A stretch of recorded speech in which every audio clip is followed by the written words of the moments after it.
Dah. Cerita Cindy. Halo. Wadah. Pegang tangan saya, Mbak. Pegang tangan saya. Apa saya bilang? Jeda. Saya nggak bisa edit. Saya nggak punya editor. Cerita Cindy. Hai Cindylicious. Apa kabar? Welcome back di Cerita Cindy edisi Halloween. Saya jadi Jason Voorhees karena salah satu karakter kesukaannya Alvan yang membuat dia jadi gila dan psikopat mungkin ya. Anyway, Cindylicious, terima kasih sudah mengirimkan cerita kamu loh. Tolong jangan dipus dengan bilang baca cerita saya. Cindy baca cerita saya. Baca cerita saya, baca cerita saya, baca cerita saya, baca cerita saya cepat. Tidak akan saya baca kalau kamu melakukan push seperti itu. Karena saya orangnya tidak suka dipaksa. Kalau cerita kamu bagus, pasti saya baca. Dan kalaupun bagus, ada nomor antriannya. Karena banyak sekali Cindylicious di luar sana sudah mengirimkan cerita. Nggak cuma kamu saja. Hey, pemeran utama di sini bukan cuma kamu, tapi banyak juga Cindylicious yang lain. Ngantri! Oh iya Cindylicious, sebelum kita memulai cerita-cerita hari ini, saya mau update dulu nggak sih dari beberapa cerita sebelumnya. Di episode 6 kemarin, kalau ada yang ingat tentang pelakor cerita ketiga, beliau mengirimkan update-nya nih. Kak Cindy, terima kasih sudah dibacakan dan dikasih saran ya. Sangat tertampar dan fix aku akan tinggalkan dia mulai hari ini, katanya gitu. Entah kenapa waktu orang-orang ngasih tahu saya, nggak ada yang mempan di telinga saya. Tapi ketika Kak Cindy ngomong langsung, rasanya tuh kayak klik, bener juga. I deserve better man. Good for you, good for you. Tinggalkanlah, jangan jadi pelakor lagi. Terus di episode 7, cerita pertama tentang Tatsu di negeri Sakura. Nih ada update-annya lagi. Aku mau update tentang ceritaku nih Kak. Tuh dikirimin foto-foto, tapi saya nggak bisa kasih lihat fotonya ya. Ada fotonya Tatsu, ada Yoshi, ada selingkuhannya Tatsu yang cowok itu, dan ada papanya Tatsu juga.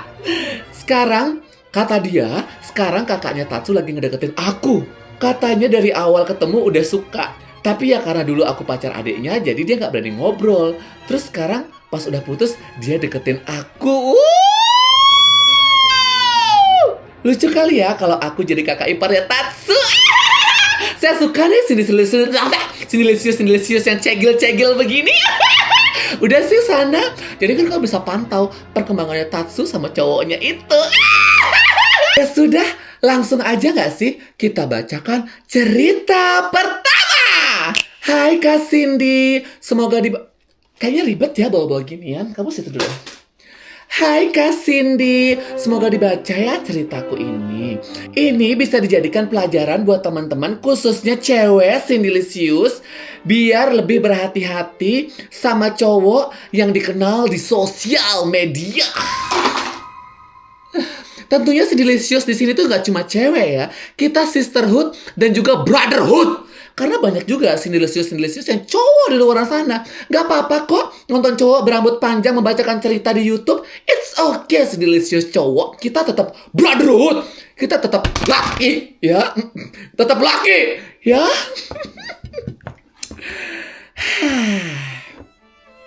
Panggil saja aku Di. Kisah ini berawal saat aku SMP kelas 3. Aku pas itu suka main grup WhatsApp yang isinya teman-teman virtual. Di situ aku kenalan sama banyak orang nih Cindy dari berbagai daerah. Aku juga ketemu sama teman-teman cewek dan baik-baik semua. Selain teman cewek, aku juga ketemu teman cowok nih di sana. Salah satunya kita sebut saja namanya Rendra. Rendra ini nama samaran ya Cindy. Nah, si Rendra ini dulu suka chat aku terus. Gak cuma aku, ke teman-teman cewekku yang lain juga suka di chat-chat gitulah Cindy. Tapi lebih dominan ke aku. Yang awalnya chat yang curhat-curhatan biasa, tapi lama-lama kok chatnya mengarah ke arah plus ya Cindy. Yang aku tahu umur dia waktu itu 20 plus. Kayaknya sih udah 21 tahun ya. Sedangkan aku masih belasan tahun. Dan bayangin aja, anak umur belasan tahun waktu itu dicocokin cerita plus sama orang yang gak dikenal. Pas itu aku mulai risih lah, dan lama-lama aku menghilang, Cindy. Yang aku ingat so far, Cindy, dulu dia pernah cerita dia pernah tidur sama mantannya lah. Nah, pas bangun-bangun tengah malam itu, dia lihat mantannya udah telanjang bulat lah. Ya kayak gitu-gitulah Cindy ceritanya. Jadi kesel kan aku. Aku sempat siap. Dia ngapain cerita kayak gitu ya? Katanya sih cuma curhat aja. Cuma curhat aja. Pas itu memang aku masih polos-polos on gitu, Cindy. Jadi mikirnya ya mungkin cuma cerita aja kali ya. Nggak taunya, tahu nggak dia ceritain apa lagi? Dia ceritain detail pas dia silaturahmi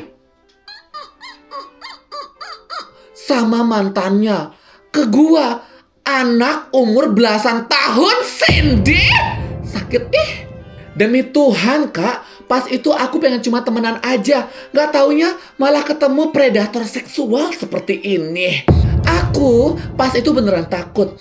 Akhirnya aku hapus nomor handphone dia, tapi gak aku blokir. Karena aku pikir mungkin habis itu dia bakal lupa sama aku karena aku ghosting. Rupa-rupanya enggak, Kak Cindy. Selama bertahun-tahun, kurang lebih 3 tahun lah ya sampai aku tamat SMA, si Rendra ini masih cariin aku. WhatsApp aku buat nanya-nanya gimana kabarku. Di, kamu di mana? Kamu lupa ya sama abang? Awalnya aku cuekin aja ke Cindy. Tapi lama-lama aku kasihan juga. Sampai akhirnya aku kelas 3 SMA, aku save lagi nomornya dia, tolol. Pas itu posisinya aku udah punya cowok ya, tetap tolol. Ngapain kamu save nomornya, tolol? Tapi pas aku save lagi, dia jadi makin parah malah Cindy. Lagi anteng diem-diem, tiba-tiba dia WhatsApp aku pinjam duit. Entah itu 10.000 sampai berapa ratus ribu. Ya tentunya aku gak pinjemin dong, bukannya pelit. Tapi ketemu aja gak pernah ya. Emang ngapain juga pinjemin duit sama orang virtual?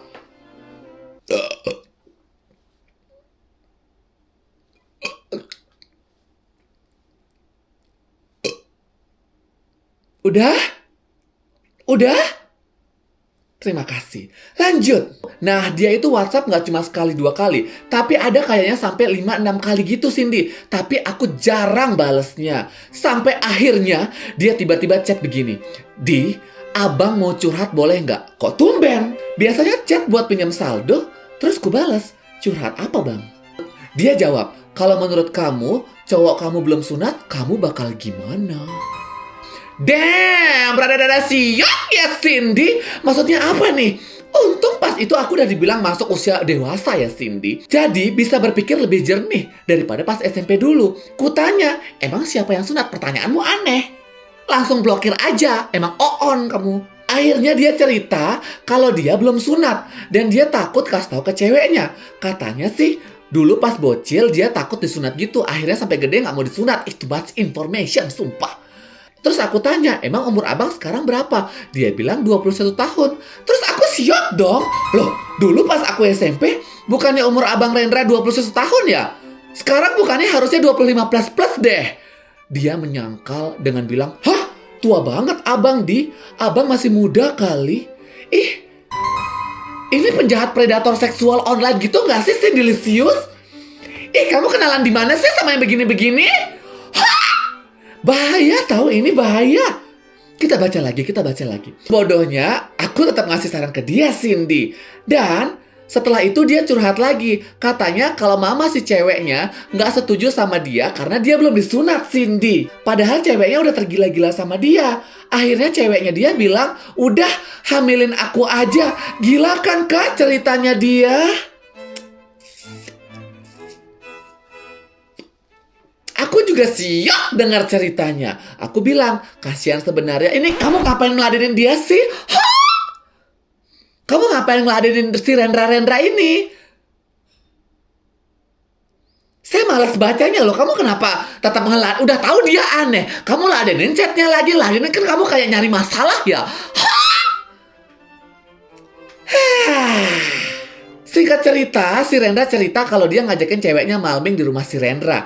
Dan kasih dia tahu apa, mereka ngobrol-ngobrol berdua. Awalnya ngobrol biasa sampai si cewek nangis.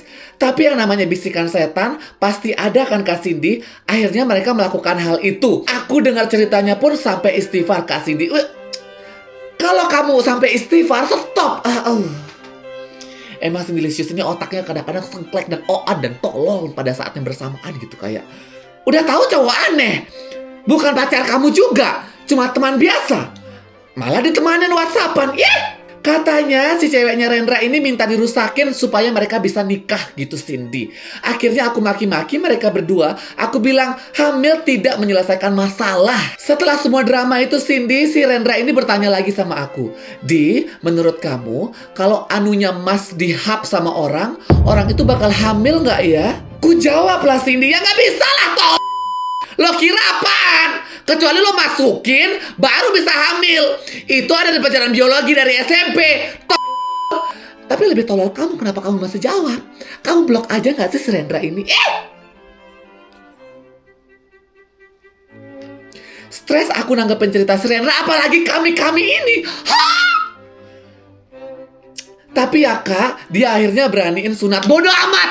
Bodoh amat! Saya mau ke conclusionnya dulu. Saya mau ke conclusionnya langsung aja ya, Cindy-licious ya. Bodoh amat, dia mau sunat kayak, dia mau potong apa kayak, mau terserah.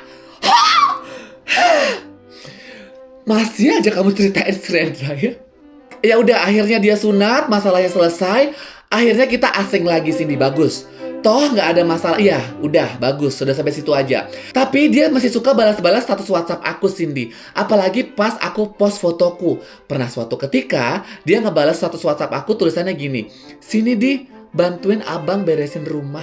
Ya aku jawab, lu siapa? Gaji gua juga kagak nyuruh-nyuruh gua beresin rumah. Dia jawab, kamu lagi PMS ya? Jangan marah-marah mulu dong. Nanti abang tambal nih, biar kamu nggak haid lagi. Di situ aku sebenarnya sudah ngerasa dilecehin Cindy. Ini maksudnya dia apa ya? Cewek lagi PNS tiba-tiba main tambal katanya. Gak sopan sih ini cewek. Cowok sakit. Aku gak tanggepin Kak akhirnya. Aku cuekin aja. Mau ngadu ke siapa? Ada lagi nih Kak, kejadian setelah sunat. Apalagi. Tiba-tiba dia minta VC-an sama aku. Akhirnya aku iyakan, tapi aku off cam karena aku lagi tidak pakai hijab. Nah, waktu VC, dia gelap. Nggak ada suaranya, nggak ada wujudnya sama sekali. Di situ dia bilang nyuruh aku liatin. Ya aku bilang liatin apa? Orang gelap gulita begitu. Kebetulan sinyalnya putus-putus, akhirnya aku matikan saja sini. Terus aku chat, liatin apa sih bang kok gelap begitu? Kata dia, loh gelap ya? Abang minta tolong, liatin dong burung abang yang habis sunat. What the fuck? Gila apa ya? Pokoknya Kak, waktu itu aku langsung maki-maki dia. Aku gak balas chat dia lagi. Kamu harusnya ngeblok dia, goblok. Saya curiga kamu ketagihan tahu sama chat dia. Dari tadi di awal kamu ngeluh gitu, kayak kamu tuh gak suka di chat sama dia karena dia seksual harassment segala macam. Tapi kamu gak ngeblokir dia. Aneh. Dan dia juga pernah bilang Cindy, Di, kalau kamu memang mau sama abang mau kok jadi yang kedua biarpun kamu punya cowok sekarang. Demi kamu, abang juga rela ninggalin cewek abang. Maksudnya apa sih dia? Kamu pikir aja maksudnya apa? Blokir gak sekarang, no?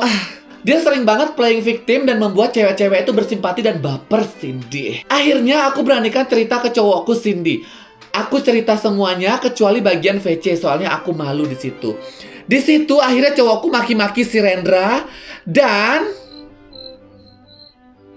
akhirnya aku disuruh blokir sama dia. Setelah dia kasih paham aku bahwa si Rendra ini ngomongannya memang tidak ada artinya dan kosong melompong, juga seksual harassment jatuhnya. Aku nurut dan aku juga blokir semua sosial media dia, Cindy. Dan Kak Cindy tahu, ternyata setelah aku blokir, sasarannya tuh gantian sama teman aku. Dia suka cari teman lewat virtual juga. Temanku ini anak baik-baik, panggilannya Mas Syaroh. Di awal sama Kak, dia kayak curhat-curhat gitu, tapi akhirnya ujung-ujungnya berakhir ke seksual harassment juga. Sekarang hidupku sudah lancar-lancar aja kak, karena aku udah blokir dia.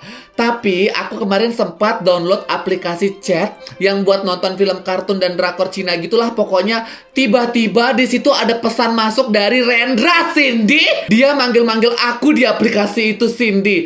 Akhirnya aku blok lagi dia dan memastikan dia nggak bisa reach out aku, Cindy.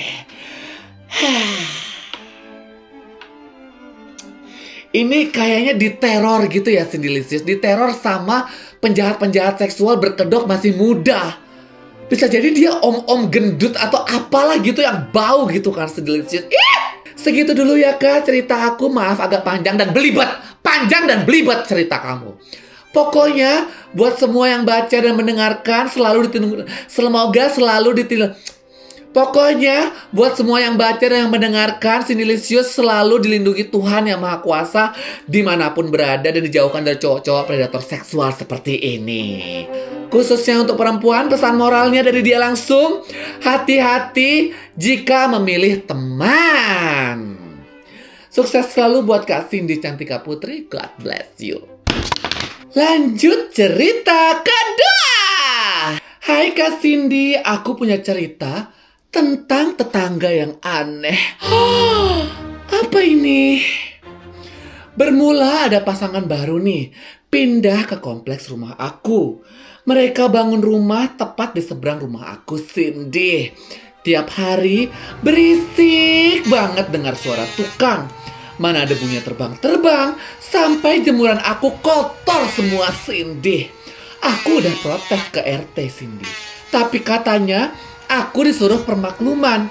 Karena memang lagi membangun. Ya memang lagi membangun. Kamu terus mau apa? Bertoleransi lah. Kemudian Cindy, kelarlah drama bangun-membangun rumah itu. Selesailah rumahnya. Mereka pun pindah ke sana. Terus buat acara syukuran gitu. Ada acara doanya juga. Tetangga-tetangga pada diundang semuanya sekalian silaturahmi katanya. Kita disuguhin makanan yang banyak gitu loh. Halah, padahal mau pamer rumah bertingkatnya. Jadi kayak pura-pura baik di depan mereka, Cindy. Gimana sih orang syukuran kok pamer rumah? Kan tetangga kamu cuma syukuran. Pamer dari mana? Jangan ngejat sebelum ceritanya selesai. Makin lama makin aneh Kak Cindy. Mulailah ada paket berdatangan. Padahal ya Cindy, istrinya itu nggak kerja. Cuma ngurus anak di rumah. Duit dari mana coba? Ada aja paket tiap hari. Hak dia sih beli keperluannya. Tuh kamu tahu. Tapi berisik tukang paket teriak-teriak. Sampai saya tegur, suruh telepon aja itu tukang paketnya. Gimana sih kamu?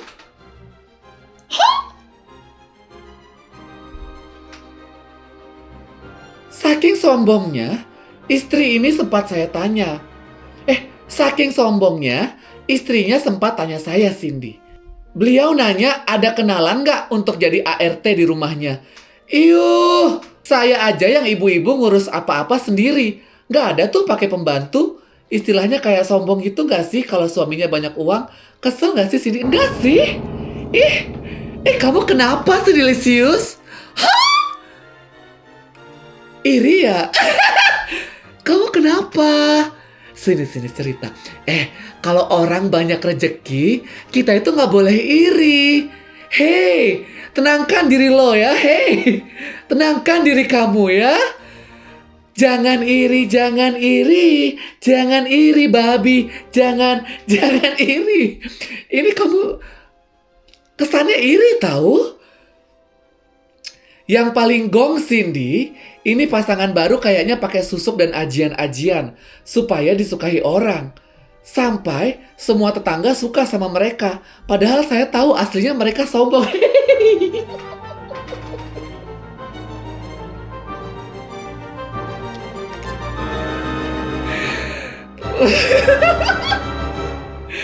Ini baru kemarin si suami beliin istrinya motor baru. Langsung dipajang depan rumahnya dong. Mentereng, Cindy. Dia nggak mikir apa kalau tetangganya yang lain itu adalah orang-orang yang membutuhkan. Setidaknya jangan pamer lah sampai dianterin gitu pakai truk motornya. Aku ya kalau punya uang lebih baik bersedekah daripada pamer, Cindy. Harta nggak dibawa mati kok, good for you, Kak. Good for gini. Dia emang pengantaran motor itu memang pakai truk biasanya, Kak. Pegang tangan saya nih, pegang. Kamu kenapa? Kamu kenapa? Saya tanya, kamu kenapa? Kamu yang nulis saya malu tahu. Terus kalau memang kamu punya uang terus kamu bersedekah, good for you. Good for you. Ya, sekian curhat saya, Cindy, makasih. Kak, atas nama seluruh Cindylicious yang mendengar dan membaca dan menonton video ini, cerita ini ya, saya mau bilang, kurang-kurangin rasa iri hati kamu, Kak. Berdoalah kepada Tuhan. Minta ketenangan gitu. Kalau ada orang lain yang sukses, kamu support. Jangan crab mentality. Gak semua orang pengen susah kayak kamu. Ya? Oke? Jadilah Cindylicious yang tidak iri dengki. Ya? Ini kesannya tuh kamu iri dengki banget tahu sama tetangga kamu. Ya, tapi terima kasih sudah share cerita. Jadi kita semuanya Cindylicious di sini juga punya perspektif yang baru. Kalau ternyata apapun perbuatan baik kita, orang lain itu bisa mandang rendah dan juga mandang jelek ke diri kita sendiri. Itu pesan moralnya Cindylicious. Ya, obatin deh diri kamu. Aduh. Yuk lanjut yuk ke cerita ketiga. Dunia ini dengan segala macam isinya ya, Cindylicious. Semoga tetangga saya nggak ada yang kayak gitu ya. Takut diomongin. Halo Cindy, ini aku Cindylicious dari awal Bang Afan merintis konten 2020 waktu COVID. Coronavirus Anoro, masker yang mahal. Pasti kamu tahu ya konten-konten absen nama-nama murid corona waktu itu. Hadir. Hana. Terima kasih sudah follow. Aku mau cerita tapi tolong samarin nama aku ya, sayang deh. Saat ini aku berusia 26 tahun dan aku sudah menikah. Usia pernikahanku itu belum ada setahun, Cindy. Tapi aku belum dikaruniai anak. Untuk mengisi kesibukanku, aku tetap bekerja dan memiliki usaha bagus. Ya, aku dan suami usaha jualan minuman dan kami tetap bekerja, Cindy. Jadi kami memiliki 1 orang karyawan, Cindy. Usaha kami juga belum lama, kurang lebih sekitar 6 bulan lah, Cindy. Awal-awal usaha cukup bisa membantu kondisi keuanganku dan juga suami. Tapi ya namanya juga usaha, Cindy. Pasti ada pasang surutnya. Sistem kerja karyawanku itu Senin sampai Jumat.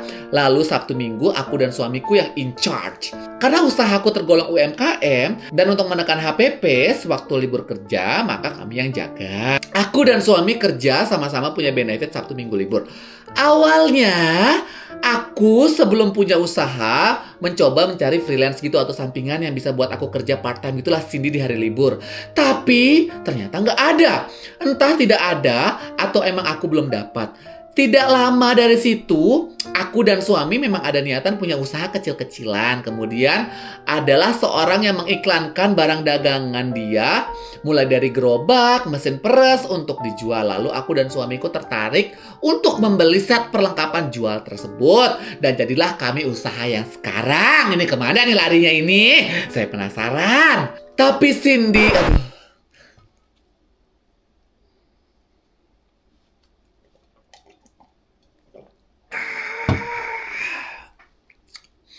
Tapi Cindy, karena Sabtu Minggu aku dan suami yang harusnya buat weekend malah dipakai untuk jualan, jadi kami seperti kurang healing atau me time gitu. Me time sendiri ya. Me time itu sendiri ya. Kurang we time aja, we time bersama gitu. Me time kok berdua. Rasanya capek sekali. Bahkan waktu untuk sekedar melepas penat pun jarang, Cindy. Karena suamiku ini tipe yang benar-benar terkesan mengejar uang. Sedangkan aku tipe yang santai, Cindy. Saat sore hari aku bilang, tutup aja yuk Pak, kita icli. Enggak. Saat sore hari aku bilang, tutup aja yuk. Tapi dia selalu bilang buka sampai malam. Sampai akhirnya aku merasa kurang jalan-jalan, Cindy. Di sini pun selama pernikahan aku merasa banyak tekanan, Cindy. Karena aku belum juga hamil. Awalnya aku masih santai-santai aja. Tapi saat usia pernikahanku menginjak 6 bulan, aku jadi akhirnya kepikiran juga. Suamiku adalah orang yang begitu menaruh harapan agar kami segera memiliki keturunan, Cindy. Ditambah lagi dia juga berada dalam lingkungan kerja yang toksik, yang suka ngurusin hidup orang. Lingkungan kerja suamiku ini suka membanding-bandingkan gitu, Cindy. Misalnya nikahnya duluan si A, tapi si B belum hamil. Itu akan dipertanyakan terus, Cindy. Dan itu menjadi beban mental juga buat aku personally. Karena sebenarnya hamil itu kan kehendak Tuhan. Bukannya aku niat menunda. Tapi kalau belum dikasih, aku harus bagaimana, Cindy? Iya sih, sebenarnya jangan kayak buru-buru gitu loh. Santai aja gak sih? Emang ya kita tuh disetting sama lingkungan kita itu loh kayak, apa sih? Sampai akhirnya aku dan suamiku cek kondisi ke dokter obgyn. Alhamdulillah rahimku bersih, Cindy. Bersinar kinclong memancarkan aura rahim. Aku gak ada miom atau masalah rahim lainnya. Tapi ternyata aku kena PCOS, Cindy. Dan itu menjadi beban pikiranku juga, Cindy. Kenapa sebelum menikah aku tidak check up semuanya ya? Kenapa aku terlalu santai jadi cewek? Dan kenapa nggak ada yang ngasih tahu kalau setelah menikah punya anak itu adalah hal yang wajib, seperti pencapaian begitu, Cindy? Enggak kok. Enggak, kamu hidup sampai sekarang aja sudah pencapaian yang bagus. Nggak mesti punya anak kok. Lihat Avan, lihat saya. Usia segini masih main pakai wig-wigan. Aku sedih banget, Cindy. Suamiku tidak mensupport mentalku secara baik. Dia selalu memperlihatkan harapan-harapannya dan keinginannya segera punya keturunan tanpa memikirkan kondisi mentalku, Cindy. Di sini aku juga pengen kok punya anak. Bukannya nggak pengen. Siapa yang nggak pengen? Cuma kan aku lebih pengen disupport secara mental, bukan ditagih-tagih. Kapan hamil, kapan hamil, kapan hamil. Tuh, Cindy Licious, kalau ada teman kamu yang nikah, jangan tanya kapan hamil. Emang siapa tahu emang dia punya ada masalah sendiri. Gatel banget mulutnya nanya, kapan hamil, kapan hamil. Kamu aja hamil di luar sana sama kuda. Aku sudah berusaha untuk jaga pola makan ya, Cindy. Tapi susah memang ya, Cindy. Setiap aku down, aku banyak pikiran. Aku nggak tahu mau ngadu ke siapa. Orang tua aku sudah meninggal dua-duanya. Aku anak tunggal yang yatim piatu pula. Jadi mungkin pelatihannya makan ya, Cindy Licious. Sedih, Cindy. Rasanya seperti aku capek mendam ini semua sendirian. Jadi biar aku nggak stres atau mood aku jadi lebih baik, aku lampiasin deh ke makan. Aku makan apapun yang aku ingin makan. Ya iyalah. Masa kamu makan apapun yang pengen saya makan? Kan aneh. Untuk memperbaiki kondisi hatiku yang kacau, aku makan semuanya termasuk makan junk food. Mungkin itu juga sebabnya aku kena PCOS, Cindy. Dokter obgyn juga menyarankan aku untuk diet. Tapi aku coba tetap gak bisa, Cindy. Setiap hatiku sakit, hatiku kacau, aku selalu jajan dimsum. Makanan apapun yang bisa memperbaiki moodku. Emang nafsu makan kamu aja yang besar gitu loh, Cindy Licious kayaknya ya. No judge. Tapi no judge. Tentunya aku jajan tanpa sepengetahuan suamiku, Cindy. Karena dia ingin aku cepat hamil. Dia melarangku makan makanan junk food atau yang lainnya. Katanya kamu juga pengen punya anak. Ayo dong, nanti kalau sudah punya anak aja sih junk foodnya lagi. Ya, nanti aja kamu punya anak, kamu makan junk food sama anak kamu tuh. Ya, biar gak makin stres. Ini ada solusi tapi kamunya nutupin solusinya masalahnya. Gimana mau dibantu? Kadang juga ya. Kurang lebih seperti itulah, Cindy, yang aku mau ceritain ke kakak Cindy. Aku pun tidak tahu ini akan bagaimana ujungnya. Tapi tolong doakan aku ya, Cindy. Semoga aku cepat hamil. Amin. Kita semua Cindy Licious mendoakan kamu kok, Kak. Tapi ingat juga jaga kesehatan kamu ya. Ingat, udah ada jalannya loh. Cuma kamunya aja yang males. Ya, no judge. Hari ini saya kasih taunya baik-baik, oke? Dan untuk pejuang-pejuang garis 2 seperti aku di luar sana, semoga kalian selalu disupport oleh suami kalian dan tidak mengalami apa yang aku alami sekarang. Terima kasih Cindy, lots of love. Pesan moralnya Cindylicious, kamu kalau melihat teman kamu ada yang belum hamil tapi sudah nikah lama, jangan ditanya kapan hamil, kapan hamil, kapan hamil. Hah? Kamu aja yang hamil sana kalau emang ngebet banget melihat orang hamil. Kamu aja yang buat anak yang sana buat. Hah? Kesel ya kadang-kadang. Saya aja loh, kalau ketemu teman saya sudah menikah lama itu saya nggak pernah tanya kapan hamil, nggak gatal, mulut saya tuh nggak gatal. Aneh. Hah? Oke, Cindylicious, itu dia 3 cerita Cindy di Cerita Cindy episode kali ini. Ingat, kalau kamu ingin diceritakan ceritanya di Cerita Cindy, langsung aja kirimkan cerita kamu di DM Afan Putra Afan 24. Tulis yang rapi. Capek tahu sortir tulisan kamu yang ngacak adul itu. Jangan lupa salam-salam juga buat semua Cindylicious. Ya sudah, saya mau berburu permen dulu karena ini malam Halloween Cindylicious. Hehe.